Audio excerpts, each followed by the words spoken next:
Hello, random stranger from the internet. You don't care who I am, but I'm wearing a bow tie, and my shit's not all together. But who cares? Today I have something exciting to reveal. I got a Oneplus One. Very exciting stuff. And I decided to make it into a quick unboxing and review. I've never done one of these before, and I am totally unscripted. So, when I got this today, it actually came in two boxes. There's this big, nice, flat, beautiful box, and then there's this kind of tiny one here. So I'll start off with what's inside the tiny one, and you slide it out. Hey, there we go. This is a wall charger, and the packaging is quite nice, which is amazing because this only cost me $350. So this is what goes on the wall. Kind of resembles the casing you would see in an Apple charger, and we can only imagine why. So, moving on to the big box. He slides out. It's like pulling out the envelope at the Emmys or something. And by the way, these are actually pretty thick paper boxes for those people with that kind of box fetish. So, after that, how do I open? Ah, there we go. It opens like a book, and this is the next page in stuff. So, I opened this package once before, and let's see if I can get this to go lower. That's why this looks all bubbly and shitty. One thing I noticed, it is very hard to get the phone out of here. When I tried to do it the first time, there's like no pull thing, there's no gap for you to get your finger over. What I did was I kind of just tried to pull this white part out, which is easy enough. Under it, we have, let me put this phone down. This is the cable for the phone charger, which is actually really nice. Like, on my old Samsung charger, it's pretty much just regular thin black cable, and the charger broke after a month.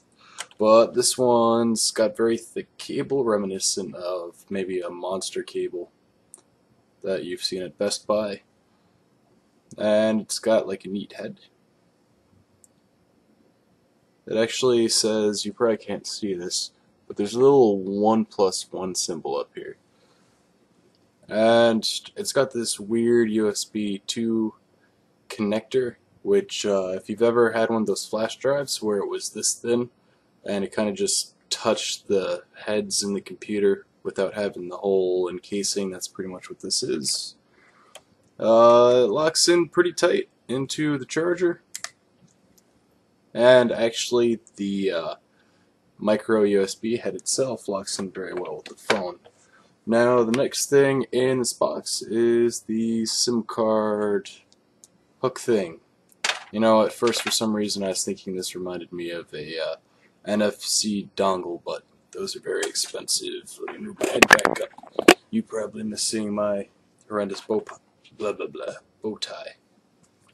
So let's pop out the phone, hopefully without breaking it, because I haven't really used it much yet. Peeling off this. Oh, satisfying. Alright, pulling off the plastic. One thing you probably can't really see it on the camera, but one thing I noticed is this actually has curved glass to it. There's a very slight curvature, and I actually took a lighter and I put it right on top of here, and you can see a little bit of light escaping because this is curved glass, just like those fancy LG phones that they advertise. So let's boot this guy up.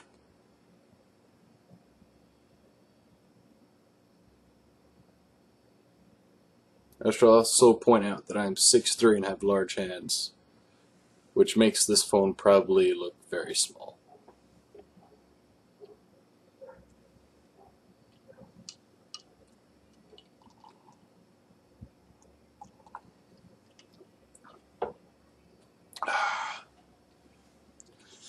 And there we go, we're booted up, and I'm not really good at this whole camera thing, but This is Cyanogen mod version whatever, and he slides up, and let's see,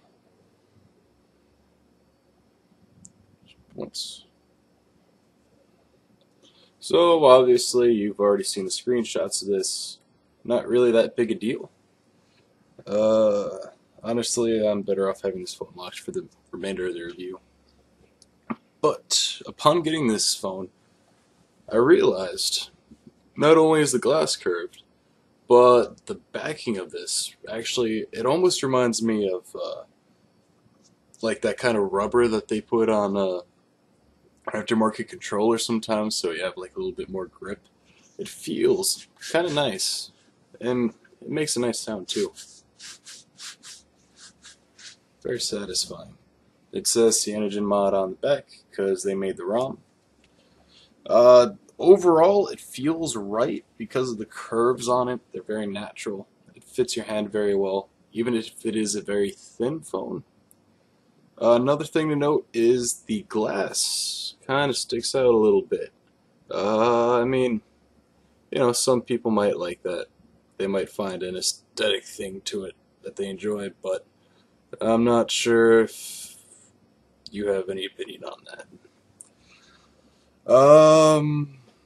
Anyway, so I just want to show you real quick how the SIM card slot works here in case there's anybody like me who is currently Verizon and is new to the world of GSM. I'm not sure if all phones are like this. Anyway, this is the SIM card changer. So what you do is you take it out the plastic, and I thought this was kind of weird, but it comes with this little pokey thing. You can use it on small children, poke their eyes out. And how it works is on the side of the phone, there's a little slot that you can't, actually, yeah, you can see it. That little slot you see, you stick it in there. There we go. Something pops out, like you just popped a cherry by sticking it in the hole. And then we have the tray, and the GSM goes in there.